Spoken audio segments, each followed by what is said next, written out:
This is C-SPAN's Afterwards podcast. This week, neuroscientist Lisa Genova discusses how our memory works in her book, Remember, the Science of Memory and the Art of Forgetting. Lisa, it's great to see you. This is going to be so much fun. Yeah. But I have to start out by saying, not cool. You're a fiction writer. Why are you invading our space with nonfiction? You're already the queen of fiction. It's like you've got this gigantic kingdom, and it's not enough for you. You need to come over to the nonfiction writer's world and just demolish us as well. What's going on here? Please, says the man who writes nonfiction, has a podcast, and now is a famous musician. No, but I did want to start out by asking you. You've written, I think it's 5 novels, right, before this book. Yep. And to say you've carved out a niche is a great understatement, and we'll get to that in a second. But why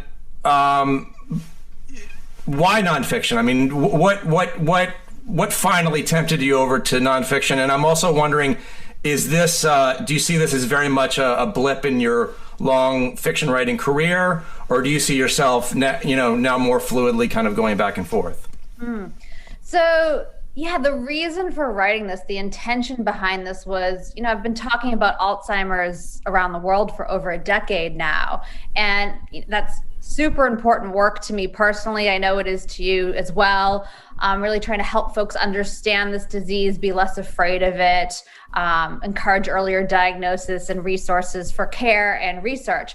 It turns out, though, that every time I spoke about Alzheimer's, the conversation eventually shifted to memory and forgetting in general. And I found that folks over the age of 40, definitely over the age of 50, are all really kind of freaked out, stressed out, worried, ashamed of everyday moments of normal forgetting, but they don't know it's normal. So they think that, especially after a certain age, every time I walk into a room and can't remember why I went in there, or I can't come up with the name of the actor in that movie I saw last week, I can't remember the name of the movie. I went to the store to buy milk and I came home with a bunch of groceries and no milk. People start to worry that this is a sign of impending dementia, especially if they have a loved one with Alzheimer's. And so the intention became, we have enough to stress about in this world. If I can take this off of people's plates, you don't have to stress about these things. This is a normal outcome of how our human brains are designed. And it's very distinct from forgetting due to Alzheimer's. So I just wanted to help folks understand sort of the owner's manual. This is how your brain works to remember things. This is why it normally forgets. These are the things you can do to protect it and improve it. And here's what you have to really worry about with respect to Alzheimer's. But most of what everybody forgets every day, whether you're 25 or 65, is totally normal. Okay, so let me just do one follow-up on my question before we get into the actual book content. And that is, you've written 5 books, which have in a lot of detail, explored what these various neurological diseases are about, including still Alice with Alzheimer's. So why did you have to switch over to what was necessary about coming over to nonfiction, since you do fiction? You're such an artist at it. Thank you. And I am going to go back to that. And I'll never say that I'll never go back to nonfiction. I'll say I enjoy writing fiction a lot more. There's just so much more room to play and run. Right. So my next book will be a novel about a woman with bipolar disorder. And I'll probably write about addiction after that. But I reserve the right to dip into nonfiction again, because I think that this the nonfiction platform served a really great vehicle in this case, because I wanted this to feel like a friendly, accessible conversation with a friend who just happens to be a neuroscientist and can explain this to you. So I've been doing this in person, sort of one at a time. People will come to me sort of confessing, they're almost looking to get diagnosed in this very conversation. They're saying, Lisa, this is the things that have been happening to me. I can't remember names, and I have to write everything down, that if I would need to do something later, if I don't write it down, I'm going to forget. And you can see the fear rising, as if they expect me to let them know that, you've got Alzheimer's. But they don't. And I explain to them what's going on, and I can see the relief. Yeah. And so this book it was very clear that there's a need out there to understand our everyday lives, the everyday moments of forgetting, why that happens, and what to be concerned about and what not to be. And also to help, like, oh, if you've walked into a room and can't remember why you're in there, I can actually help you figure out why you're in there. Right. And at the same time, not panic about it. So it really was just a mission to sort of, help everyone who's worried about memory, worry about the right kinds of things and let go of the rest. Right. Well, I mean, this resonates with me on several different levels, as you can probably understand. First of all, just as a person, I don't think there's any person over 40, and I'm 54, so I've been living, with this anxiety for a bunch of years now of just having that not just one panic moment, but just a never-ending series of deep concern moments where is what I'm forgetting normal forgetting? Is it just getting older? Is it just me being paranoid about getting older? Or is there something, that I should be worried about here? And even though I'm now kind of trained in being able to understand the difference, even I still experience that feeling. And then the second thing I resonate with just strongly is this, as you say in the book, and as you've said here, literally you go and you do all these book talks, in my case about Alzheimer's disease, in your case about Alzheimer's and all these other diseases, and what do people want to talk about as soon as you stop talking is they want to talk about their own, this fear that they have personally, and they want to be reassured, they want to be told, oh, you should go see a doctor. They want to, you're their conduit to to the medical community in a way. So just trying to put those answers down in a book form. And I found this book just so personally reassuring and answering a lot of the questions that I had but also that I had started to answer in my mind from my research, but hadn't really, put down. So thank you for that, first of all. You're welcome. Thank you. Yeah, I think until it's articulated, you may have a sense of man, I can't find my phone, or I'm misplacing, I can't remember where I put my phone, and I can't remember where I put my glasses again. And man, what's going on with me? And I think the misconception is to jump to, oh, there's something going on with my memory. My memory's failing. It's getting older. It's impaired. What's happening? But your memory probably was never even involved in any of these instances, because you can't create a memory if you don't pay attention to the information in the first place. So very likely we live such distracted lives. So we're probably thinking of the very next thing you need to do, and you're not paying attention to where you put your glasses down. And then later when you can't find them, this isn't a failure of memory. This is a symptom of distraction. So right. Really understanding that, when I can't find my phone, it was probably because I didn't pay attention to where I put it, rather than jumping to, oh my God, my memory's failing. So I think just really, like you said, laying it down on paper and seeing it explained can really help.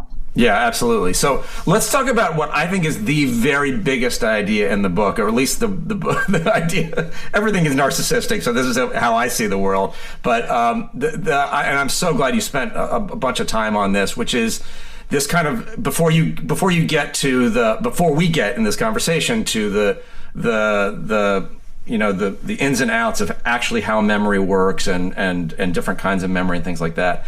The big idea for me that we are not designed to remember every detail. In fact, if we were to designed to remember every single detail, we would not have the kinds of powers of intelligence and kind of broad thinking that we do have. So we are designed to forget the vast majority of the details that we come across. And in fact, there are examples of people who are encumbered by remembering too much detail. So if you could just kind of talk about, in a big way, kind of how our brains are designed to not remember most things. And then we can kind of get to, what we are designed to remember and what's working and what isn't working. Yeah. So again, it's really helpful to actually take some time to think about what we really do remember and what we don't, because people will talk about I don't remember as much from 10 years ago or 5 years ago, and they sort of worry about wow, I'm forgetting a lot of details from the past. And I would argue that you actually don't remember your most recent past. So, today is Monday. A week ago Monday, can you tell me all the text messages that you sent and received? What'd you have for lunch? Tell me about your morning shower a week ago. Like, we don't remember. So our brains are designed to remember what is meaningful and what is emotional. Kind of full stop. Surprising goes in there because surprising elicits emotion. But what's meaningful to us, what matters, we remember.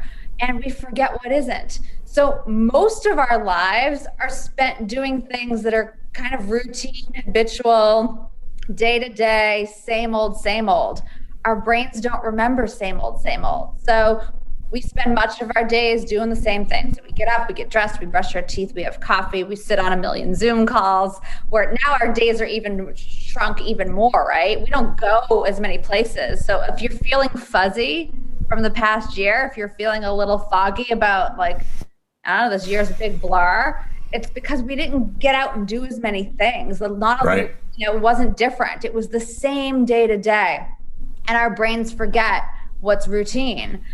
So that's kind of most of our days. So if you want to remember more of what happens in your life, you got to get out of your routine. You got to put new things in it. So things that are new and meaningful and emotional, things that matter to you, that stand out. That's what we remember. Right. All those vacation days in cities that you never go back to, that you can remember very specific things because the context of that day was like no other context in your life.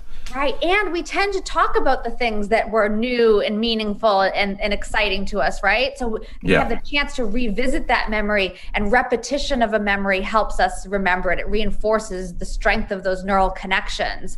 So when I did something really cool and exciting, I'm going to tell my friends and family about it again and again. And that reminiscing helps reinforce the memory too. All right, so let's dive into neuroscience for a second. You are literally a neuroscientist. You have a PhD in neuroscience, and you're basically Superwoman or Wonder Woman or whatever. I mean, you've got it all. So my question is very specifically that you just said that most of the memories we remember are either meaningful or emotional, and that's what we're designed to remember most of.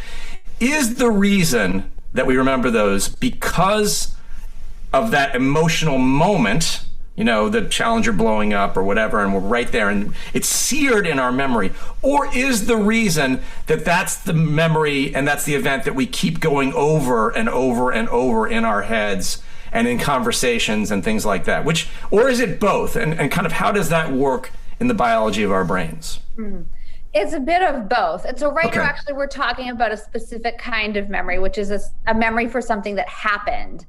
And that's different biologically from the memory of stuff you know. So the speed of light is 186,000 miles per second, or, my birthday, stuff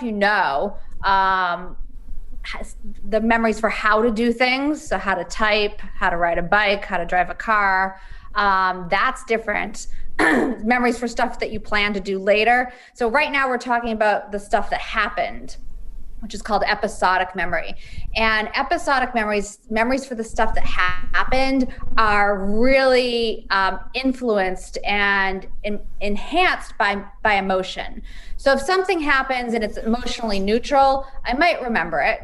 But if it's scary, if it's exciting, if it's joyful, if it's tragic, if there's an emotion built in that at the same time, that will contribute to that emotion being very strong and long lasting. So biologically, that's because there's a part of our brain called the amygdala. It's part of the limbic system, and that has a lot of direct connection and a lot of influence over the hippocampus, which is also in our limbic system. But the hippocampus is a structure that is required for the formation of any new consciously held memories. And so because of their relationship, we have like a very tight bond between emotion felt in the amygdala and hippocampus, which is busy connecting the different aspects and elements that contain a remembered moment or a remembered experience. So on the one hand, emotion strongly influences whether we're going to remember something or not. On the other, if it's emotional, we're also going to talk about it, right? Because that's the stuff that matters. That's the stuff that gets our attention. Again, it's sort of like, it's a positive feedback loop here. What do we pay attention to? Whoa, that was a big emotion attached to that. That gets your attention.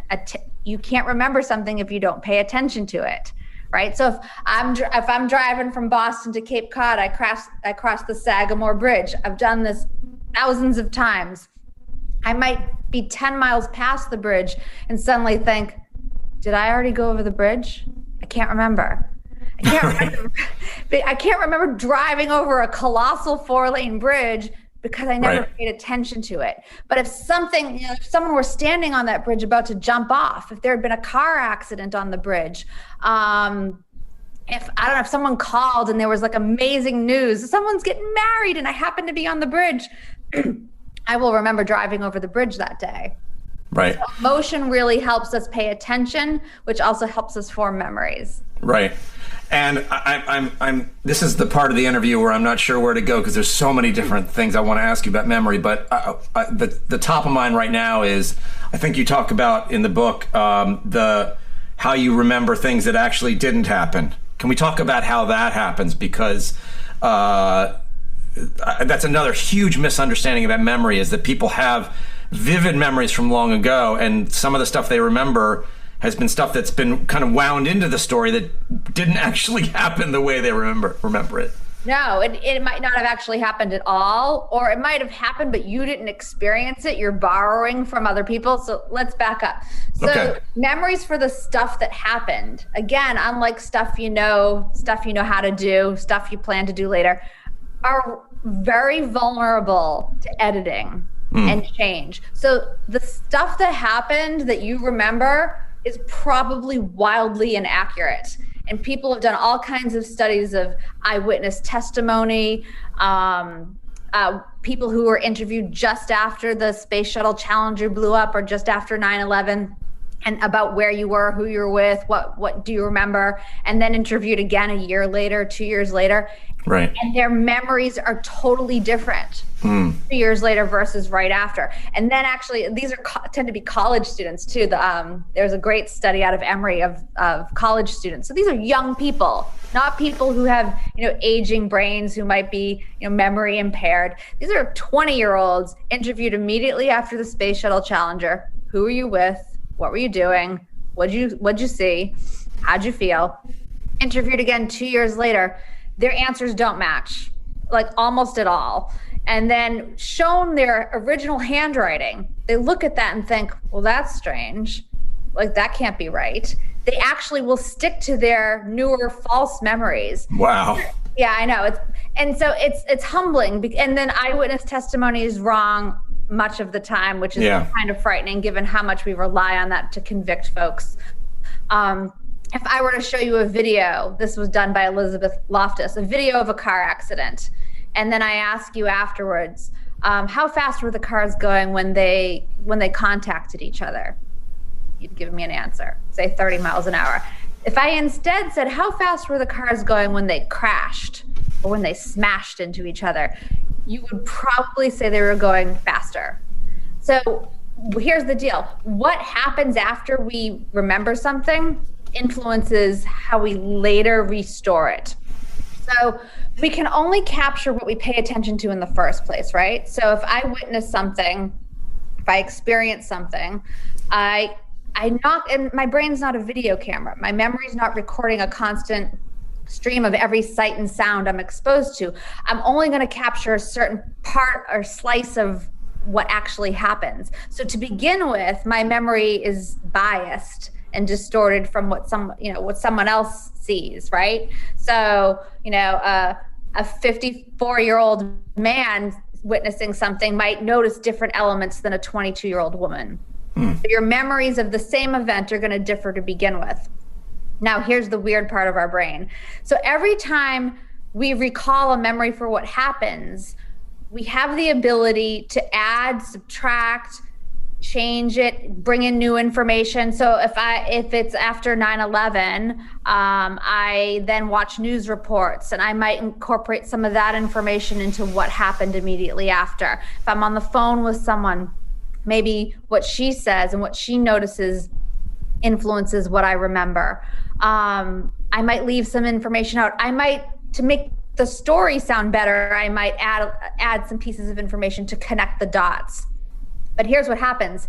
Whatever has happened in the retelling or the reminiscing then gets stored over. It rewrites. It's like saving in Microsoft Word. It saves over the original memory. So Right. The original memory is gone.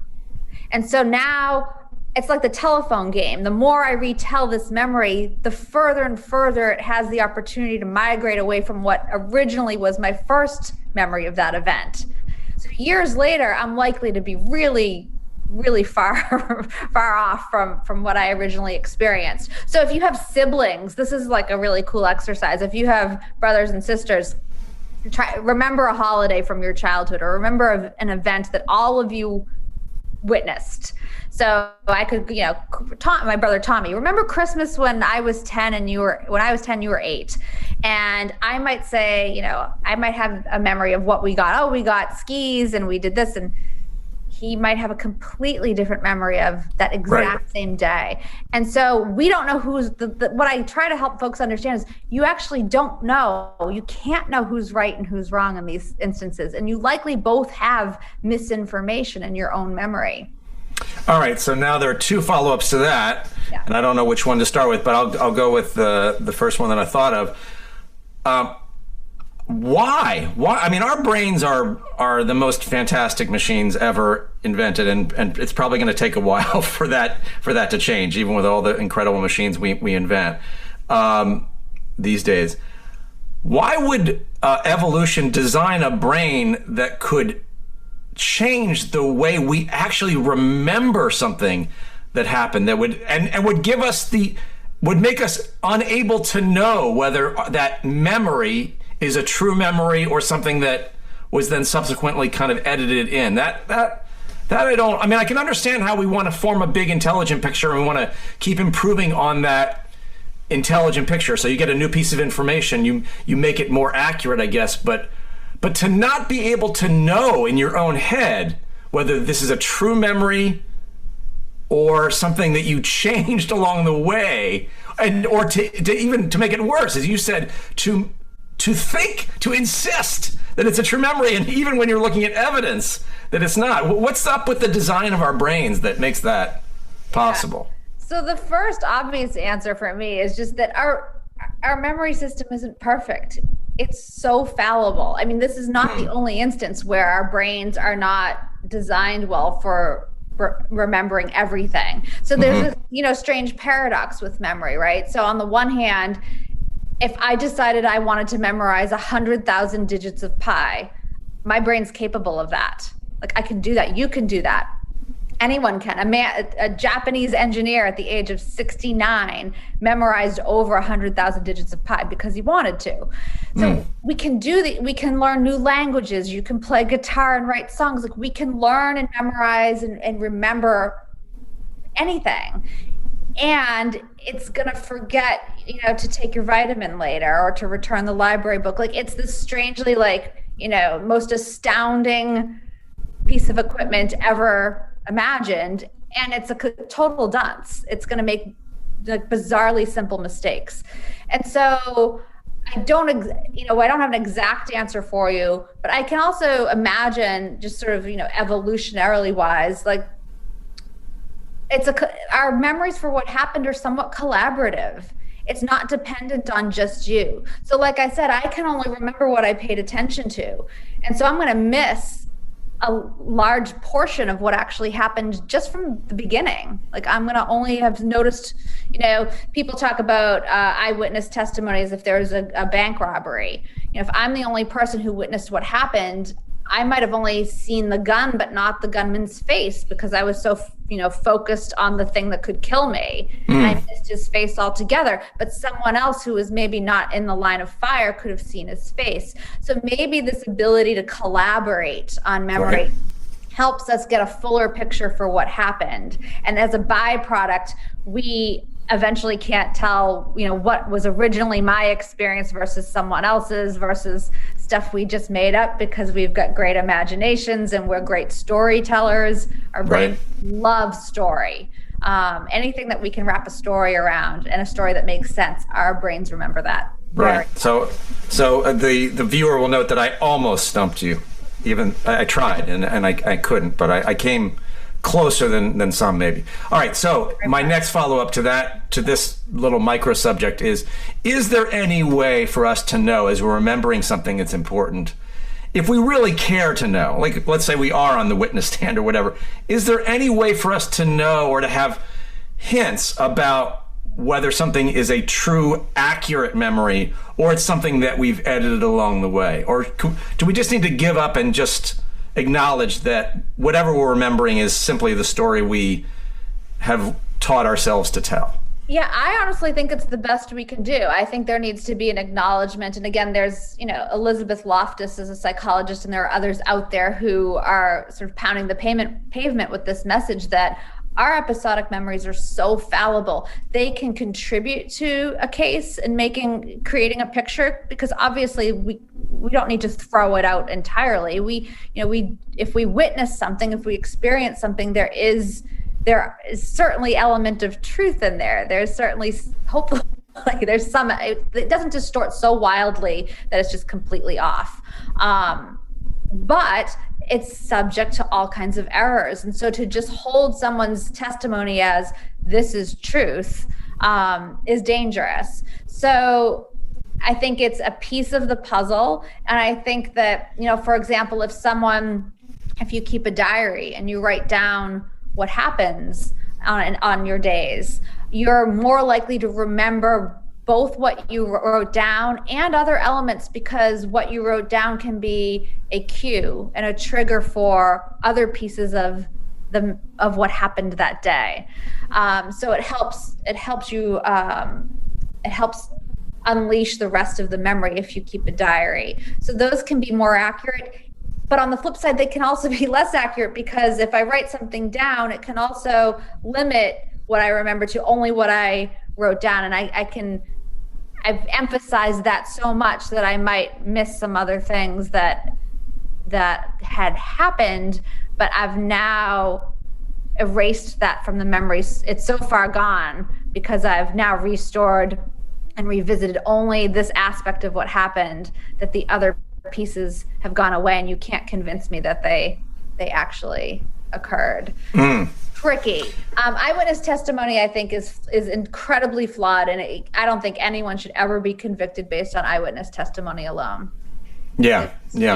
Neurobiologically, that's an injustice. And I think the law enforcement community does by and large understand that now, right? We've gone kind of through a revolution in the last 20 years where at least most professionals, please correct me if I'm wrong. I feel like this is a story I'm in the memory field, so I know about this, but I would imagine that most, at least responsible judges and attorneys, know this fact. Yeah, but you have to back it up from there, because I don't know, and I would doubt that most police officers are trained in the influence of their language on what someone's going to remember. Right. So like the example I gave of, if I show you a simple video and I change one verb in my question to you after you watch the video, how fast were the cars going when they contacted each other or smashed into each other? I'm going to change your memory for what you saw based on that verb. So if I'm a police officer and I'm questioning a witness, I'm interrogating someone, or if I'm talking to someone after, what did you see? My language can very much influence what the person will say they saw, and then therefore what they consolidate into memory of, this is what I saw, this is what I believe I saw. So the language of what we use to describe what happened will influence our future recollection of what happened. So when this interview ends, we can both rush. We'll really politely say goodbye, and then we'll both rush to call our agents to see who can be the first to get a book proposal going on eyewitness testimony. You can do that. I'm writing about my agent's on speed dial, so I hope yours is too. So all right, so back to the book and back to the kind of meat of the book. So you,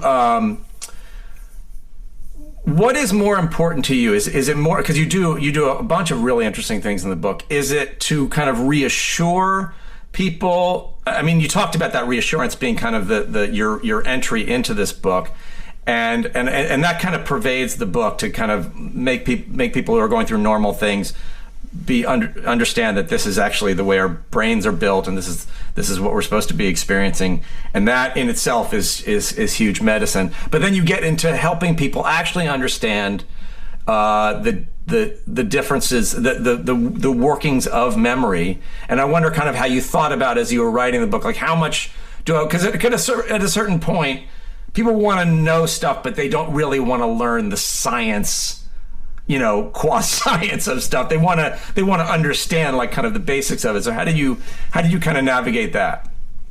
Yeah, so I very intentionally did not want this to feel like an academic textbook. I did not want it to be too long of a book. I wanted to keep the chapters short. I wanted each chapter to feel like something people could take away with and then tell their friends. Like it was easy enough and understandable enough that they could then tell their friends, oh, I learned this really cool thing about how memory works, or I understand now what happens when I have a word on the tip of my tongue.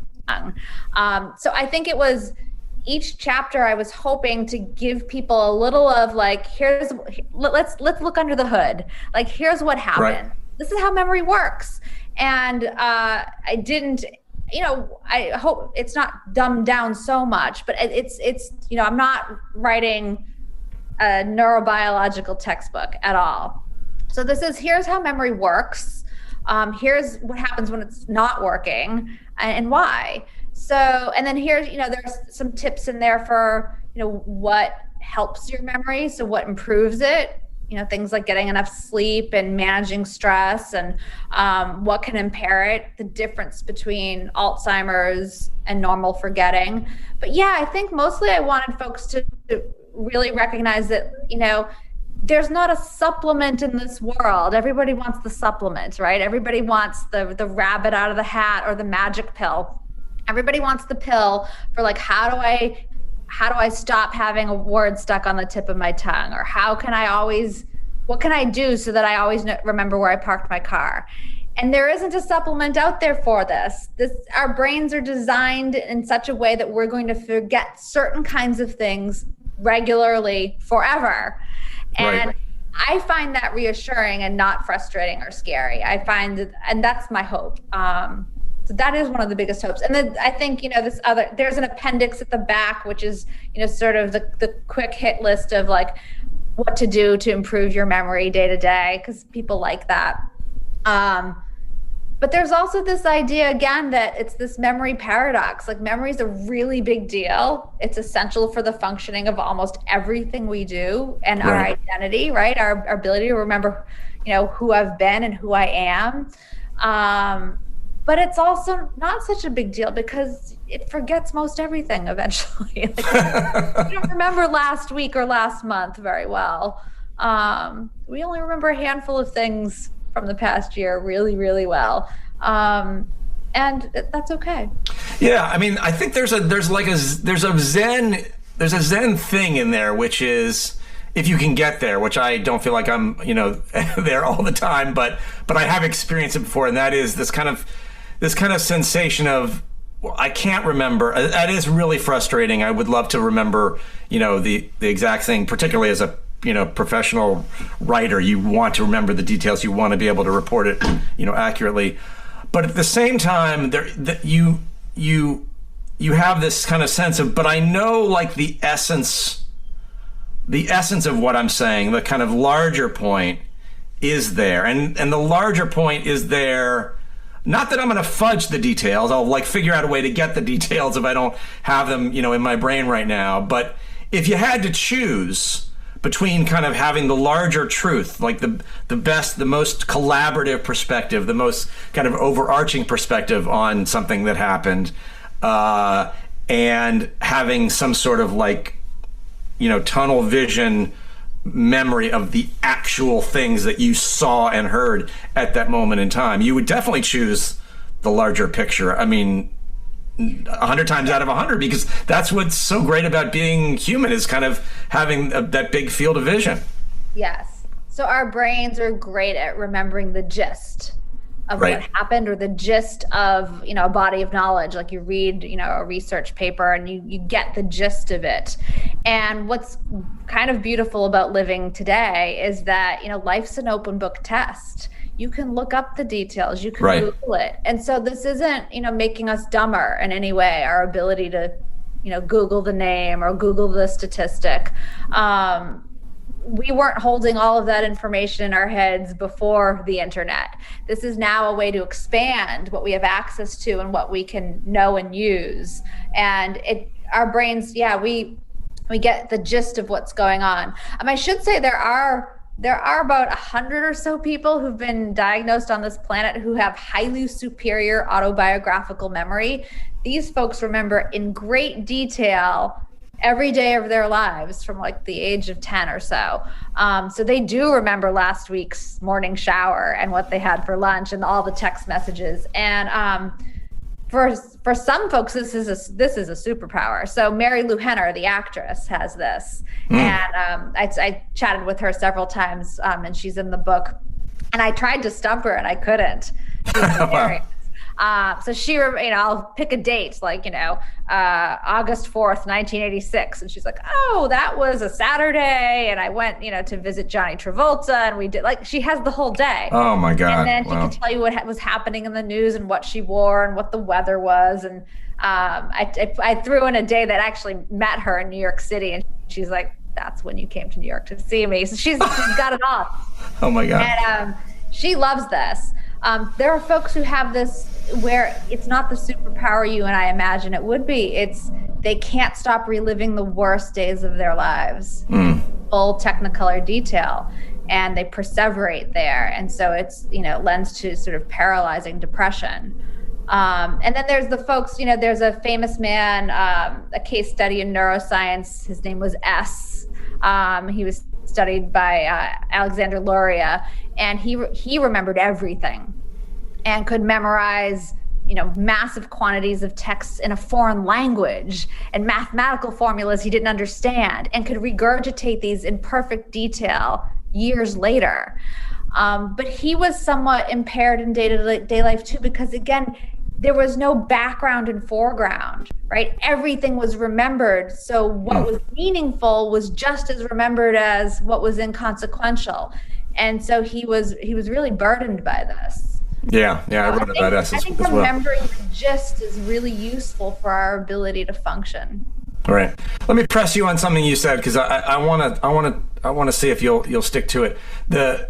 Is it really true that not having to remember all the phone numbers that we used to have to remember, like, we used to have to remember dozens of phone numbers just to stay in touch with people? I mean, we'd have little books, but still. And now we don't remember a single. I can remember maybe one or two phone numbers that are old phone numbers, like, that I grew up with. And I don't. So is that really okay, or are we kind of getting lazy about some types of memory? And is that a little bit worse? Would it be better if we actually did exercise that part of our memory a little bit more? I love this question. And you and I are old enough that, I still remember all my childhood friends' phone numbers. And yet I literally don't know my two youngest kids' phone numbers. Like, I don't know what they are. And that just seems like bad parenting right there. Yes, it does. And same thing. I'm talking about myself, but yes, it does. Yes. But here's the question I'd ask of you, because a lot of people immediately assume this. Well, this is just bad. This is bad for me. Like, I should be memorizing these things. I used to memorize all kinds of things like phone numbers. Right. What is it better for? What? How right. Are you going to improve your ability to remember other things if you memorize a dozen phone numbers? No.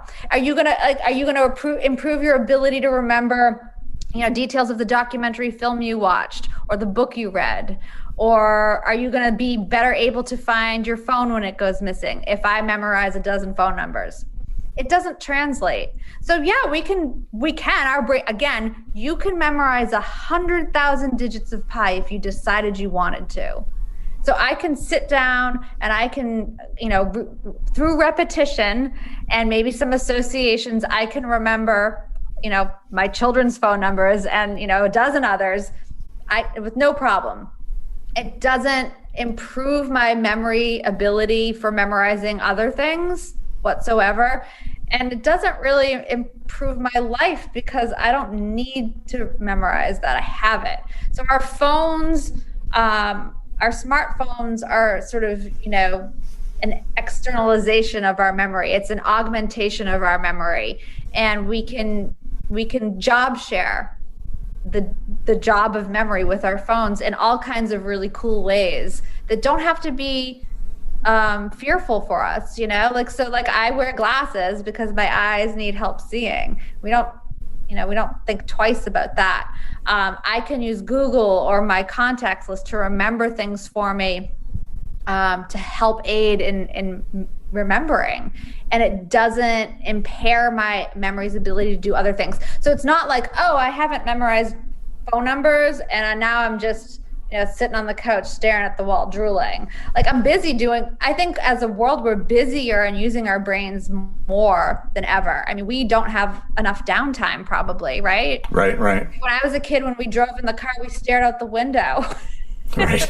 we looked at the world. We went for walks and just looked at the world. Now it's like, well, I should listen to a podcast while I walk. I should learn and remember some of that podcast so I can tell you about it. So we're using our memories a lot. Memorizing phone numbers it's not cross-training. It's not going to help you in other ways. Yeah. And I will say, I think hearing you kind of say it that way, I think I not only agree with you, but I would take it a step further. This is just anecdotal, and it's just very just me looking at myself, which is what I do so well. But I would say that for my own life, being now in my mid-50s, we can say that, I would say that I think that my life has improved and that my skills have improved over the last, say, 25 years or so, in that I am wiser because partly I just don't pay as much attention to every little detail. And I think more about the big picture. Even in events where I probably should be remembering details, I actually have trained myself to pay attention to more of the kind of big picture, and I think that's made me a more interesting person who maybe can contribute, like on the idea level, a little bit better. And I don't want to paint it as a zero-sum game, but I think that I don't know, that's a little hunch I have about myself. No, I think you're onto something. So there's the memory for the stuff we know. So that's your semantic memory. It's the accumulation of knowledge, and that doesn't diminish with age. Most people tend to think of like as we age, your memory gets worse. Processing speeds slow down, so you start to be like, sometimes you feel like you can see the wheels turning. Like, come on, you can get there. Find the word, do the thing.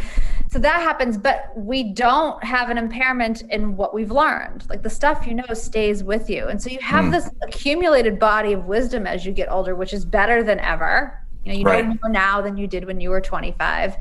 And a lot of us, as we get older, we like you're saying, like you have the memory for the gist. You have the memory for concepts and patterns. We get to sort of see, we've lived enough to be able to have experienced and notice, oh, there's a similar pattern between this and that, or this concept feels like this concept, or I can now make conclusions based on this body of knowledge that I wouldn't have understood or noticed when I was younger. So our memories for the stuff we know accumulate over time, and we, as we age, are more attuned to patterns and concepts than we were when we were younger. Yeah, so you marry them together, and this is why they say, wisdom comes with age. It's in part because of that. Right, at least that's what I keep telling myself. Wisdom comes with age. Let's get a little dark now, because I'm sure, this book is going to sell, I don't know, let's say 2 million copies. So just statistically, Is that a little low? Should I have said 10 million? 10 million. Let's say 10 million copies. Yeah. Let's say 100 million. Sure. This book is going to sell 100 million copies. So just statistically, those 100 million people, and that some of them will pass it to another person. So we're talking about hundreds of millions of people will see the book, and then those people know, let's say 2 billion people. So basically the whole world will come into contact with this book, as they should. And I'm getting to my point. Some of those people statistically will either personally be at the beginning of Alzheimer's disease or know someone, be observing someone. And they'll, and same with this interview, it'll be seen by, probably 1 billion people. So let's talk to those people. What is a disturbing thing to notice that isn't a normal functioning? What are the things that we look out for where it's like, if that's happening, you should probably go see a neurologist. You should probably get a couple of basic tests made. Yeah. And you know what? One of the things I'm out there pounding the pavement about is normalizing brain health and getting people comfortable with talking about brain health. So, we're perfectly happy to go to our primary care physician and check our heart health, right? We'll get our blood pressure taken. We'll get blood drawn for cholesterol. We'll be talking about getting a certain number of steps in a day. But anything from the neck up, we seem to think we have no influence over. And so, I think that one of the things I'd love to see people get more comfortable with is being in conversation with their doctor about, like, hey, here are the kinds of things I'm forgetting, and like, this is what my cognitive health feels like today. Right. Okay. And then next appointment, we can compare this year versus last year. So what are the kinds of things that could be potentially concerning? So I talk about tip of the tongue in the book. There's a whole chapter on it because this plagues all of us, right? Like, oh, what's his name? What's the name of that movie my friend recommended on Netflix? Tip of the tongue is really common for all of us, whether you're 20 or 60. It tends to be pronouns. So just neurobiologically speaking, pronouns are like in little neurological cul-de-sacs and really hard to get to ultimately, as opposed to just a common word, which is kind of like tons of intersections in the middle of Main Street downtown, easy to come by. So if you're having lots of tip of the tongues for names of cities, book titles, movie titles, actors, a person's name, don't sweat it. But if you're starting to go like, oh, what's the thing, the name of the thing I write with? The thing I write words on the paper with. A pen? Yes. Like if words that are common go missing a lot for you, and like this happens to our friend Greg O'Brien all day long. He can't remember the name of the stuff that we use. What's the name, the thing I drink water from? What's that called? The glass? Right. Yeah. So if that's happening, bring that to your doctor. That's concerning. If you lose your keys and your phone, like that's probably an attention problem, a distraction problem, not a memory problem. But if you find your keys or your phone and you think, like, what do I do with this? What is this for? Why do I need this? Or if you look at your phone and you suddenly are like, I don't know how to work this. If you have that glitch moment where that's more concerning. That's different than just misplacing it due to attention, most likely. People talk about like, oh, I can't remember where I parked my car. That's normal. And again, likely an attention issue. If it's something more concerning, like our friend Greg O'Brien will not recognize his car. He'll be standing in front of it and it won't compute to his brain that belongs to him, or he won't remember how he got there. This happens to folks with Alzheimer's. I've heard this over and over again. They walk out into a parking lot and think, I don't remember how I got here. So that's, the first thing to go in Alzheimer's, the first thing under attack in your brain is the hippocampus, right? Which I mentioned is this part of your brain that's necessary for the formation of new consciously held memories. So if this part of the brain is under attack, you can imagine that information that's recently happened won't go into a lasting memory. So I can't remember having driven to the store because that happened a few minutes ago and I really am a little fuzzy on like, how did I get here? Or I'll repeat, if you start repeating yourself a lot because you don't remember that you told someone something. Right. Someone's saying, you're repeating yourself a lot. and you don't remember, you're not aware of this. Like, I don't remember telling you this. Again, this is a conversation to bring to your primary care physician, and treat it like heart health people. It doesn't mean like, oh, if I admit I've got a memory problem, I'm going to fall off the cliff into end stage Alzheimer's tomorrow. It's like, again, like heart disease, we have ways we can prevent. We have ways that we can prolong the distance and push Alzheimer's way off into the distance by doing the right things, right, for your brain health. So we know that heart healthy Mediterranean diet can reduce your risk of Alzheimer's and dementia by half. It's a lot, right? If we had a pharmaceutical, if I had a pill for you and said, here, this is going to reduce your risk of Alzheimer's by a half, you would take it. Right. So we know sleeping 7 to 9 hours a night is hugely important. And I've got a whole chapter in my book as to why. Because I think, again, part of the book is like, I can tell you it's super important for you to get sleep every night. This is going to help you. It's going to help you lock in the memories of stuff you created today. It's going to help you learn new stuff tomorrow, and it's going to prevent Alzheimer's. Like, okay, but I kind of can let that, I don't know, I can kind of space out on that unless you tell me why. Like, so in the book I said, this is what your brain's doing while you sleep. Right. That helps. So you know that every time you can give yourself 7 to 9 hours of sleep, it's like, I just prevented Alzheimer's a little bit. Like every night. Absolutely. You do that. Like, don't worry about the years you haven't slept, because that's already water under the bridge. If you don't have Alzheimer's today, that means that like you're still okay, right? You haven't, all of that's already done. Like, what are you going to do now? So, yeah. Yeah, and I will say there was a period in my life a long time ago where I thought sleep was for suckers, and I just thought I had to, I like felt guilty about getting too much sleep, which is so silly. Yeah, I'm glad that a lot of people still feel that way. I just posted something recently to social media about the importance of sleep. It was World Sleep Day, and a lot of comments were people saying like, I get 9 hours of sleep a night and I feel so guilty about that. Right. And we as a culture, we are like that. We're like, are you getting enough done?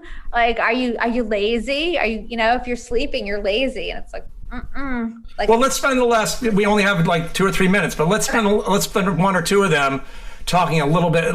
People need to understand sleep is not like wasted time. We are designed, every living thing, every animal needs sleep. Why? Well, a big part of the reason is that our brains are consolidating these memories, right? We need that time to keep our brain in functioning order from day to day.